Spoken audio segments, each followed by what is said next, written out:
Okay, well, if the light's in frame this time, I can confirm it's not on the viewfinder, so okay. Let's do the Darkthrone review. It may not surprise regular viewers of this channel to learn that I have destructive, intrusive thoughts constantly. Constantly. Often, I listen to them. Evidence. See, I bought the new Darkthrone album, Prehistoric Metal, when it came out, and I put it on, and when that Merciful Fate riff started the album off, I just stood at attention. I listened to the album hard. And halfway through, I had one of those intrusive thoughts. Holy shit, this album is so good, you should throw away half your record collection. Just get rid of it. It's useless, fake shit, and it needs to go. By the end of the album, I was mentally outlining which 2,000 albums I was going to throw into the river. Now, I didn't do that, and I'm not going to. I sold off most of my record collection before I moved to Finland, figuring I was entering a new phase of my life and didn't need thousands of albums anymore. So I'm not making that mistake again. But when I go to the shelf to find something to listen to, I swear, it's like I've put on the They Live sunglasses and all the CD's spines just say, listen to Darkthrone instead. Let me back up a bit. I've had a difficult relationship with Darkthrone. Just as a listener, I've never met or talked to anybody in the band. I need to specify that because of who I was in a past life. But you see, I really don't like black metal. Not the basic, true form of it anyway. I like it when it gets advanced, like how Emperor did it. I like it when it mutates into something weird, like where Psy and Enslaved went, or how Fluidity and Solifald brought outside influence in. Arcturus and 90s Borknagar, that's my shit. A Blaze in the Northern Sky and Transylvanian Hunger? I think the aesthetic is cool. That one LOTFP shirt with the incorrect Norwegian will attest to that. But the music is noisy shit. So I ignored Darkthrone for like 30 years. Somewhere along the line, well, 20 years ago, about, they changed. And nobody told me. So whenever I noticed there was a new Darkthrone album out, I just assumed it was more buzzsaw garbage and I didn't give it a second thought. I didn't catch up until a couple years back when It Beckons Us All came out. I heard it and went, holy shit, what happened to Darkthrone? And then I had a lot of records to buy. And because I'm an idiot, I even bought all the albums I don't like because I have to be a completist. So, the new Darkthrone album, Prehistoric Metal, was the first of theirs I'd ever anticipated. The only one I was antsy waiting for. That's often a recipe for disappointment, but, well, I already told you my reaction when I got it. So the question I have to answer, the point of this review, is why did I have that reaction? Why do I still have that reaction? I mean, the album is fucking awesome. And the fact is, most albums are overproduced to the point of sterility, and most musicians put on such a bullshit persona, they might as well be infomercial hosts. There's the whole atmosphere of what Darkthrone is these days. They're just a couple guys that go into a studio every couple years and cut some songs, and that's it. They don't play live. It's like they're metal fans. They make metal albums. No fuss, no muss, no pretensions. Not these days. They have a bit of laugh about themselves too. Sometimes the albums have heart. Sometimes it's just a goofy picture. The Astral Fortress cover takes the cake on that one. Music sustains me. It drives me. It allows me to continue on. But so much of it is fakery and illusion. It's like pro wrestling like that. I want to watch two guys fighting with heart and technique, but I also want the emotion and drama. So I don't watch actual freestyle or Greco-Roman wrestling or MMA or boxing. I like the storytelling potential of what professional wrestling is. I like how they create this alternate reality in a show that's happening live in real time within the real world, but I absolutely hate the showbiz elements of it. Or the fact that they know that we know it's a show, so they don't bother pretending too much that it's real. I hate that so much. Example, why is a wrestler ever in a ring holding a microphone? What the fuck is that? So I can't watch American TV wrestling. Not at all. For almost 30 years now. It just rubs it in your face that it's all a show, so all that's left is to clap at the gymnastics dance routine they do in the ring. It's a joke. And like there's one local Finnish wrestling promotion that they literally announce their shows as showpiny, show wrestling. And it's like, okay, you're putting that on the poster. Okay, never mind. For fuck's sake. I want to believe while the show is going on. Then I watch some old wrestling. The WWE Vault and WCW YouTube channels post stuff regularly from the territories in the 80s. And you can find other old stuff on YouTube as well. I used to buy old VHS tapes and go through the tape trader network for wrestling. And I'd get Japanese tapes that way. And 90s All Japan and UWFI are my preferred styles of wrestling. And you get to see a different vibe before it turned into what it is. And I recommend if you go and watch old stuff, watch full TV shows and not individual matches to get the full vibe. The style is much simpler. The wrestlers all seem like they have concrete in their boots compared to modern wrestlers. The presentation is much simpler. It all looks so cheap compared to wrestling these days, especially the old studio wrestling. And the action itself is no less cooperative than modern wrestling, but the lack of polish on the whole thing makes it easier to believe it is what it's pretending to be while the show is on. And the wrestling attitude of having to protect the business meant nobody was rubbing it in your face that you're just watching a show. Hell, even in the 90s, I remember running into Jim Mitchell, then going by the name James Vanderberg, and Brian Clark, going by Wrath, at some non-wrestling event. I remember it was like an outdoor fair, carnival or something, in the Atlanta area when I lived there. They were currently working for WCW, and they were feuding in storyline with Glacier, aka Ray Lloyd. I was telling Mitchell and Clark how much I enjoyed their work in Smoky Mountain Wrestling, but I made the mistake of telling them that I used to sit with Ray Lloyd and the Atlanta Boys in the crowd at Center Stage TV tapings in Atlanta years before WCW hired Lloyd. And the two of them gave each other a look and immediately blanked me, just turned their backs and started walking away, just ignoring me, not being mean, but suddenly I didn't exist to them because I said I was friendly with their current on-screen rival. My appreciation for them just increased so much. My girlfriend at the time didn't appreciate their behavior, but oh well. Kayfabe, important. And I think a studio recording of music is an illusion of a performance, the way a professional wrestling match is an illusion of a fight. Because the opportunity to do multiple takes and punch-ins and all the post-production and blah, blah, blah, blah. You're not getting an actual performance, you're getting a simulation of a performance. So to bring this all around back to Darkthrone, it's just the basics of heavy metal. It's built on riffs and no funny business.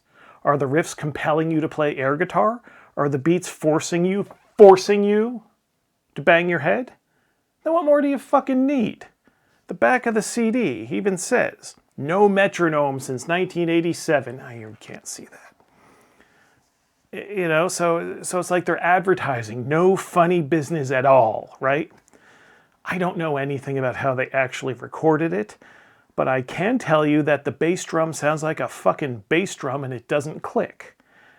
And for some reason, when I was listening to it, I was like, oh my God, that bass drum, I mean, it's not unique to Darkthrone, but I started listening to the individual elements when you listen to something over and over and over and over in a row, you start noticing details like that. And I started noticing, oh, whoa, ow, okay.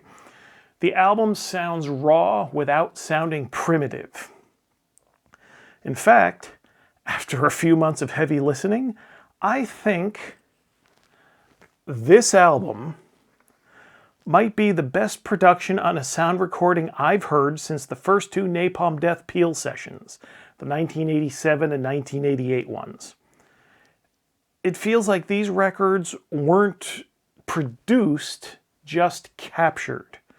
Those Napalm Death ones, it feels like sounds like you're in the room. But of course, in Darkthrone's case, that is an illusion. There's only two guys in the band, so it's not like they're showing up to the studio and cutting the album live. But the illusion is masterfully done. And there is a contingent of metal fans that try to pretend like production doesn't matter.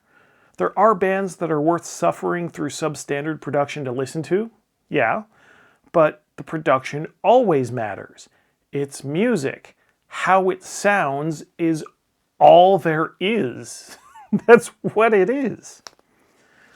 And then there are little things that I appreciate. I mean, the name of the album, Prehistoric Metal.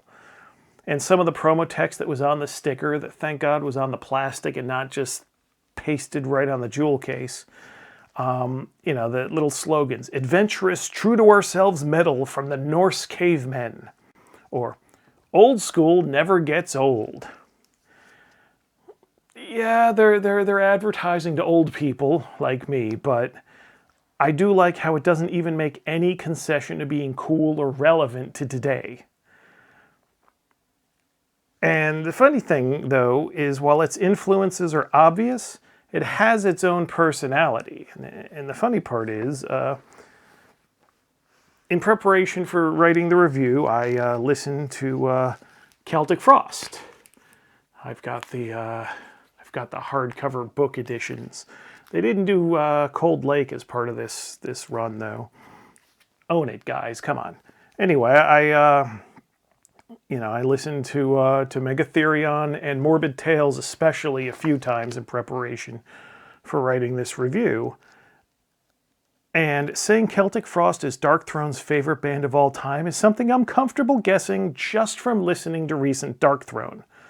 But I'm also struck how To Megatherion was a hungry young band self-consciously striving with all its heart to do something new. And Prehistoric Metal simply isn't. Darkthrone is a band confident and comfortable in who they are, and this is just what comes out. That's the impression I get just from listening. I haven't read any interviews or anything, not for many years with Darkthrone. And what I'm about to say makes me feel like I'm the worst person in the world, but Celtic Frost could never figure out who they were musically. They always had to be something different. It's like they were never comfortable in their own skins. Changing sounds album to album, changing lineups album to album, chasing popularity and success. I've read Are You Morbid? They were chasing popularity and success. Odd way to go about it, but that's what they were doing. Even today, Tom G has his band, which has its own sound, but spends all of its time being a tribute act to his old band. And he exclusively these days, as far as I can tell. And the rate of output for the Frost crew since 1990 has not exactly been that of artists particularly inspired to do much of anything. So I think the value of Celtic Frost has always been, to me, not as a band to listen to for their own sake, but as a band that helped other people figure out who they were musically. And if for some reason you're not into metal and you're watching this video, that's the kind of hot take that once upon a time made me a magnet for death threats and newsstand magazine takedown columns in my old zine days. But if you are into metal, know that I didn't really get into things until 1992, and I feel like that was really fucking late to be getting into things. and the scene had already picked over Frost's innovations like vultures. Darkthrone? I would say 2 significant style shifts over a 39-year career. They had a full band the first few years, but old Ted Skellum and Hank Amarillo, they've 2 members in the band now. Not the names they go by now. They've been there since day one, not giving a fuck what people want or expect over 22 albums. Not to mention the piles of albums with their other projects away from each other. The cult is very much a living one, and judging from what ends up on disc, these guys are far more comfortable in their own skins than most. Obviously, Darkthrone has the advantage in hindsight of another 40 years that Frost didn't have at the time they were forging their own original path, but the different flavors Darkthrone have on here were all available to Frost back in the day. I know it's really unfair to compare 2 things done 40 years apart like this, but no opinion I have is going to hurt Celtic Frost's legacy, and there's a greater point I want to make about metal today. See, I go to a lot of shows in tiny basement bar venues. I see a good amount of the underground here in Finland, and Finland has the reputation for being the capital of metal, so I don't feel bad about the generalizations that I'm about to make. But so many people making metal are fucking idiots who simply regurgitate. I'm embarrassed by so many of them, especially the kids. A good number of bands comprised entirely of teenagers are putting bands together and sounding just like what teenagers were innovating 35 plus years ago. No personality, no ambition, no, I'm going to show these old fucks what metal's really like. Just a robotic, this is the metal subgenre we want to play, and we're going to make sure not one single bit of anything resembling our own ideas or personalities get anywhere near it.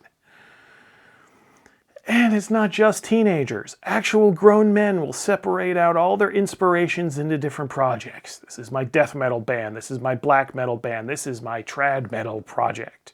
Like, god damn it, people. On one hand, metal remembers its past and there's an unbroken continuity of the history of metal.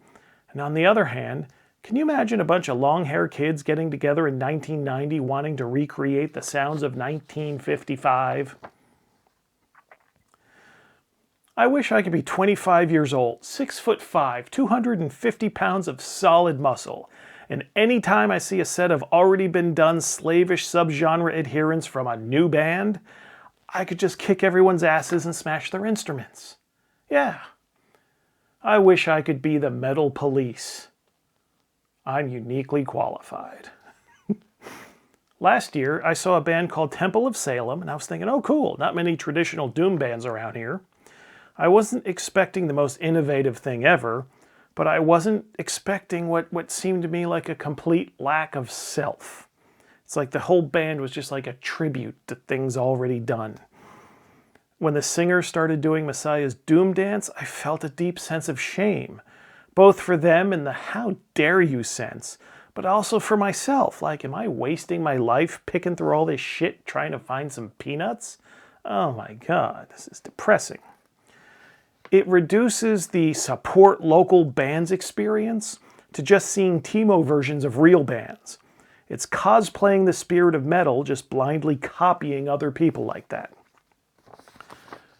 But I'm going to undercut my own point by saying that this isn't absolute. There's a band called The Solitude that started as a Candlemass covers act that just released their debut album a couple months back, The Sound of Absent Life.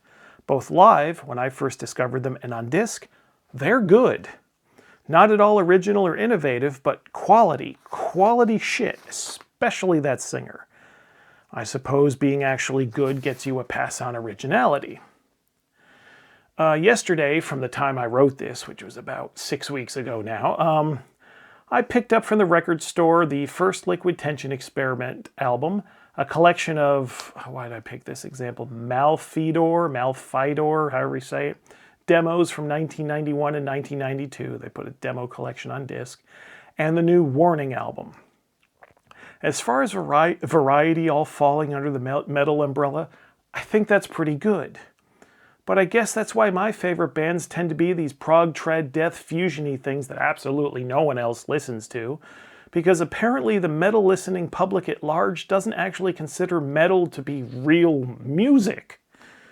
I mean, oh god, I watched the Wacken announcements of who's headlining next year, and yeah, you got Halloween, but then the crowd was going nuts for Five Finger Death Punch being a headliner. There I am making friends and influencing people again. As if I'm going to be influencing people anyway. But yeah, there I go again, acting like I'm the only one with proper metal taste. Yeah, okay. But this new Darkthrone feels like a natural heavy metal album. I keep typing and deleting the comment, not at all innovative, but I'm calling this a very traditional heavy metal album, and its main inspiration is early Celtic Frost, and that combo is wrecking my brain for months now. Bands which center Celtic Frost usually aren't traditional metal, and traditional metal bands don't center Celtic Frost. This shit's weird, using only very basic and traditional metal elements. 4,000 albums on my shelf, and something that could have been made in 1985 if someone had just synthesized all the available metal into a cohesive whole, is just wrecking all my shit. They'll throw in spacey bits with odd synthesizer, high-pitched metal screams, black metal-y bits. The point is, the borders of their style are bleeding and fuzzy, and it just makes so many traditional metal bands working today, shit, any band working entirely within preset boundaries, seems so one-dimensional and cliche in comparison, like aiming for a target market. This is what heavy metal, real, actual, no modifiers needed heavy metal sounds like in 2026, when the spirit is actually true and the fucks given are zero. And I do want to mention that I just have the normal CD edition of Prehistoric Metal, but there was vinyl released in a number of different colors, and a special box set which cost over 3 times the cost of the vinyl, 7 times the cost of the CD, at my local store anyway. And that set comes with all sorts of bits and bobs. The album in vinyl and CD and cassette. It has an alternate cover with actual artwork. And I was thinking, here they are offering a super fancy deluxe version of their meat and potatoes style of heavy metal. Fancy ass packaging and extras for a raw product. Does sound like my kind of thing, but I don't have a record player, so no point in getting that version. But I like that it's there. It's like, what's the old US Headbangers Ball Ricky Rackman slogan? 1 foot in the gutter, 1 fist on the gold. Yeah, so I guess to finish this off, fuck yeah, Darkthrone, yeah! That's an ending to a review.